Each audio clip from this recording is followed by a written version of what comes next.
Thank you, Mr. James Reynolds, Head of Delegation of International Committee of Red Cross, ICRC, for giving this interview to HornAffairs. First I would like to ask you about the general mission of ICRC. We know Red Cross helps first aid and stuff. What exactly does ICRC do? In general or here in Ethiopia? In Ethiopia. I'd say we have 4 or 5 main areas of work currently. A couple of them we run in very close partnership with the National Red Cross Society, the Ethiopian Red Cross. That would include the re-establishment of family links, so for people who are separated by a particular situation. And that can include in particular the refugee population in the country. The second area where we partner very closely with the ERCS is in our response to localized situations of violence which provoke internal displacement. So in various parts of the country over the last couple of years or so, together we identify households which have had to move as a result of sometimes of sort of localized ethnic tensions. And provide them with what we call non-food items. So it can be tarpaulins, kitchen sets, sleeping mats and blankets, jerry cans, to enable them to get by in where they've been, in the place they've been displaced to. And then usually they're displaced for a relatively short period, for a relatively short distance.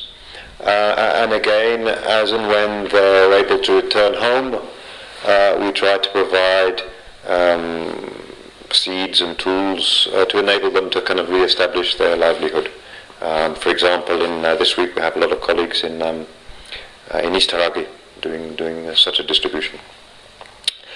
We then promote, or try to promote, international humanitarian law, knowledge of it, respect for it.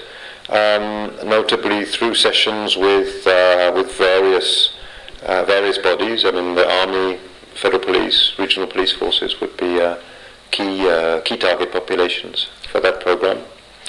And then two other areas of activity. The first is supporting physical rehabilitation in the country. In a country of the size of Ethiopia, there are many persons with disability, particularly mobility disability. So we support quite a large range of Ethiopian institutions. Some of them are run by regional governments, some by national charitable organizations, which helps provide, for example, artificial limbs to amputees, as well as to help them sort of, regain their mobility and play an important part in society. And lastly, as is the case in many countries around the world, we conduct visits to detained persons in prisons here, federal prisons, as well as a selection of regional prisons. Compared to other countries, how cooperative do you find the Ethiopian environment? Specifically, I would like to, in the last point, with regard to prisons. Mm-hmm. Okay. How do you find your access to prisons? The ICRC globally has a fairly standard modus operandi. A method that we use to carry out these visits. We basically say, okay, we'll have an initial assessment with a discussion with the prison director, for example. Then interviews with selected prisoners or detainees, and then we present our findings back to initially at the prison level, and then maybe more formally perhaps with the prison administration and the regional authorities. A key element to those visits worldwide, including in Ethiopia, is that the feedback we give is confidential and bilateral. So it's given to the detaining authority. We focus on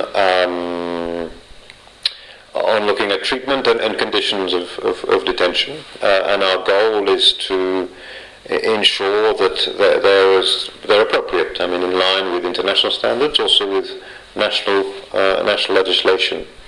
So it's difficult to go into detail as to how, in terms of details as to the findings of our visits. That would be a breach of our agreement with the authorities here. I think But still, are you provided access, and how do you rate that provision of access compared to other countries? For example, in your 2014 report, ICRC stated that you have been blocked access to the federal crime investigation sector, which we call Makalawi, and to Somali state regional state prisons. Yeah. No, I mean, I think that's on record. I think we're happy with the conduct of the visits as they are with the federal prisons as well as with the regional prisons in the whole of the country, with the exception of the region you mentioned. Ethiopia is a large country. We have kind of limited resources, I suppose, to do everything we'd like to. We'd certainly be ready to extend visits along the lines we currently do to the two places you mentioned. I mean, that's something. You are not still able to visit those areas? No, I mean, we'd be, as I say, ready to do so if there's a green light from the concerned authorities. What about, I shall ask, what about recent detentions in Oromia? I've been informed that there have been mass arrests in Oromia, and many of them maybe not official prison, and not registered authorized prison areas. Yeah. So have you had access to those areas? I know you can't speak your findings, but I just wanted to know your access. So were you able to visit Oromo protesters? Yeah. We, as I say, we visit most of prisons in most of the regions of the country. With the sort of events in Oromia recently, we felt it useful to switch, or focus a lot of attention on Oromia. So that's what we've been doing in terms of our program of visits to regional prisons. I think that's gone relatively well in terms of our access. So, I mean, in that sense, I'm quite satisfied. We'll see how the situation develops, whether we want to continue that focus on Oromia or revert to how we were visiting before. What about in other regions? For example, I think your response will be similar, but my general understanding is, except to the federal crime sector, investigation sector, and except to Somali regions, you have access to the rest of the prisons. Correct. Okay.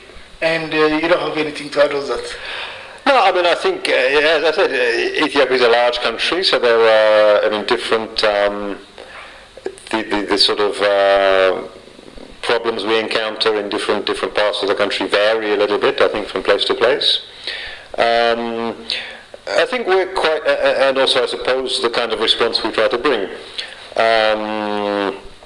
I think, for example, we're quite happy in that we're in a position perhaps to have quite a strong partnership in some of the regions where we're able to say, if a region is saying, okay, we're going to build a new prison, we've felt able, in some circumstances, okay, well, I think, in terms of advice on design, in order to ensure that inmates have, proper access to water, sufficient space, appropriate accommodation and health facilities.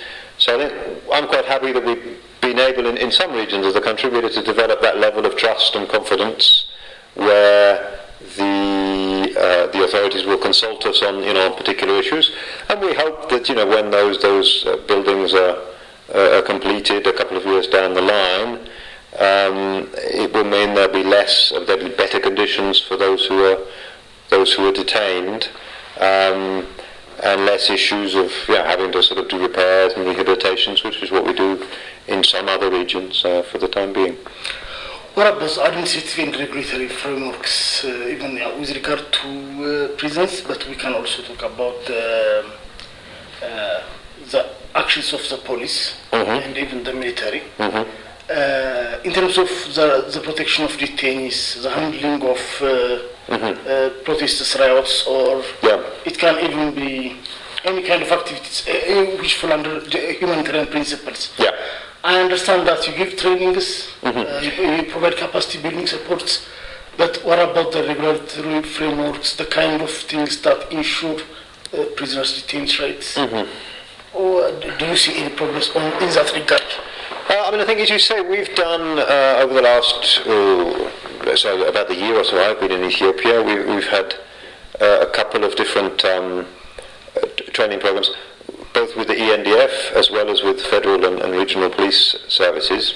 On the police in particular, I think where we've put a focus is, and we have an expert who served in many different countries as a police officer, as well as a couple of colleagues here who are retired senior Ethiopian police officers.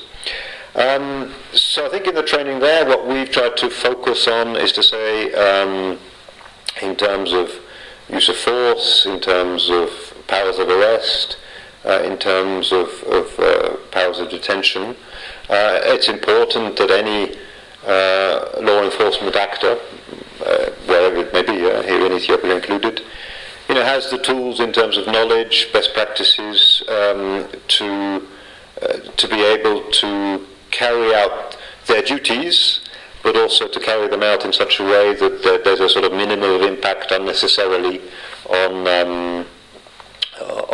those around them. So I think I'm again relatively happy we've been able to conduct those kinds of sessions with the law enforcement agencies here, and we're certainly happy to continue doing so.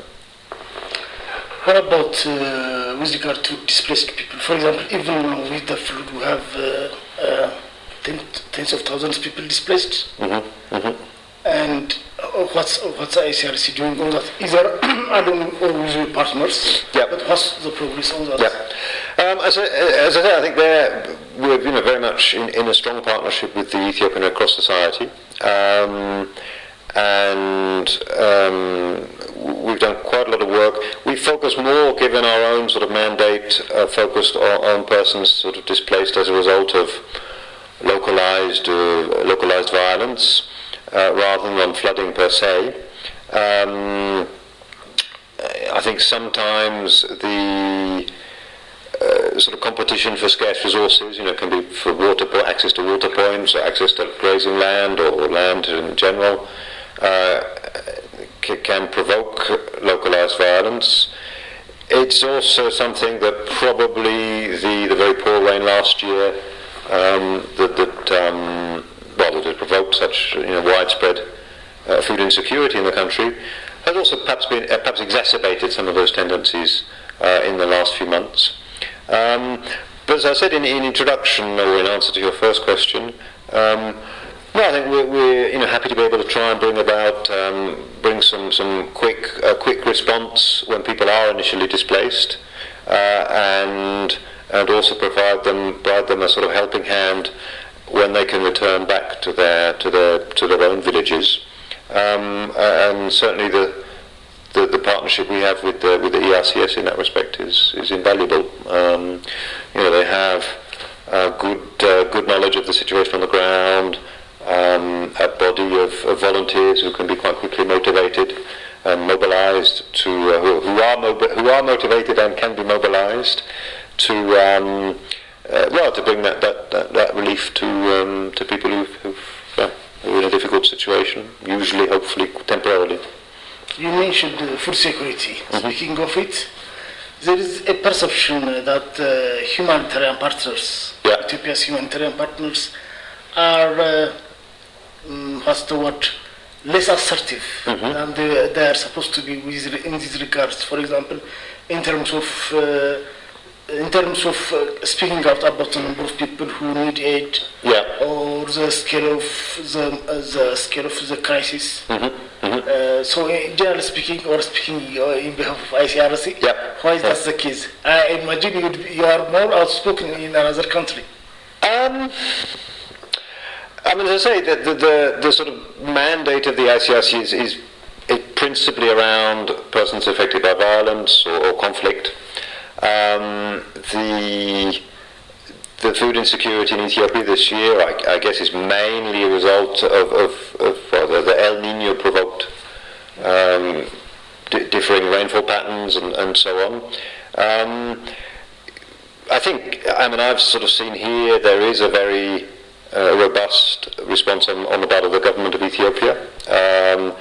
There's a very long-standing engagement on the part of, let's say, the WFP, World Food Programme, with regard to humanitarian food assistance, as well as the Productive Safety Net Programme, the PSNP, supported by a variety of other international partners of Ethiopia. My sense really was, duplication of humanitarian services is not a wise thing to engage in. So we felt, we'd really stick to our main areas of area. So let me rephrase my question. The perception regarding Ethiopia's humanitarian partners, including ICRC, is that you are less assertive than in Ethiopia than you are elsewhere. For example, with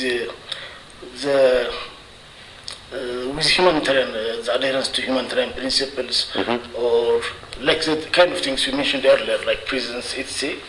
And then the protection of rights. You are not outspoken. It feels like you are wary of. Interrupting the government, provoking the government. That's an interesting question. As I say, I think ICRC's biggest 10 or 15 biggest operations around the world today are in countries affected by open and very very large conflict. Syria, Iraq, Yemen, in the Middle East, Afghanistan, in Asia, Somalia, South Sudan, and Democratic Republic of Congo here on the African continent. They are some of our bigger operations. I think the challenge for us in a context like Ethiopia, where, if you like, it sort of moved a bit from a humanitarian response towards a development response. So for us to kind of situate our own actions here, it's perhaps a question of finding ways to support national structures. By way of example, on physical rehabilitation, there are countries around the world where ICRC runs its own physical rehabilitation centres with its own staff, its own. Here, I don't think we would have the ambition to do that, but we do have the ambition to support local actors or national actors. Some of them, sometimes it's the regional Bureau of Labour and Social Affairs which run centres. Sometimes it's other partners here. So we feel in such a context it's perhaps more a question of supporting those working on the ground already to make their efforts sustainable and effective, rather than perhaps running directly programming ourselves. And that sometimes, in a way, is more difficult sometimes. If you manage everything yourself, you have a sort of you can take all the decisions yourselves, but in the long run, that doesn't bring about sustainable development.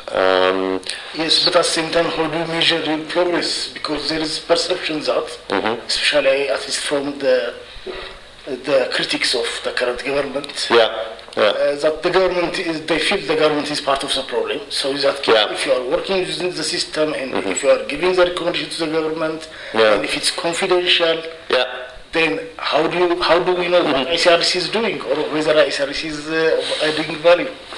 I mean, that's a little bit, certainly in terms of detention visits, that's a little bit the way, well, it is the way we work everywhere. And we do those visits in probably 60 or 70 countries around the world, including Ethiopia. So that's the way we've chosen to work. Why are those countries like that way? Well, I mean, whether we're working in 60 or 70 countries. Yeah. In those 60 or 70 countries, it's confidential. Yes. Elsewhere, it's not. No, in all of the countries we do, in which we do, okay. we do detention visits in about 60 or 70 countries around the world, and as I say, the way we work is basic, or at least the structure of the visits. The modalities we employ are identical in all of those situations. So, yeah. Okay. Is any of our neighbors under this office jurisdiction? Do we do visits in neighbouring countries? Yes. I mean, in part of this office here in Ethiopia, or? No, is this only for Ethiopia, or? No. As I say, the same. We work in the same way in detention visits. No, I understand. Yeah. I mean, is South Sudan or Somalia under your jurisdiction, under your office? No. Are you in charge of only Ethiopia? Only Ethiopia. Okay, because I cover Horn Affairs. Okay. The Horn of Africa. Yeah. So I was going to add questions about neighboring regions, but it might be important. So, did I forget any other area of ICRC Sorka I should have asked? No, I mean, I think as you said, I mean, we have very big operations in South Sudan. Okay. It's one of the I think it's the largest, in financial terms, the largest operation in Africa. Of relevance to Horn Affairs, I guess Somalia is our second or third largest operation in Africa as well. And I think in both of those, I think they're very different contexts, but they're contexts where I think the ICRC's approach as a pluridisciplinary organisation, so with an emphasis on water, on health, on economic security, as well as on protection issues, brings a lot of relief, I think, to people who are suffering as a result of conflict.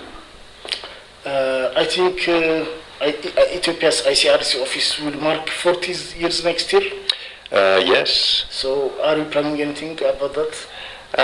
We'll see how best to mark that. But I hope you will invite me. We will certainly do that, Mr. Daniel. Thank you, sir. Thank you for coming by.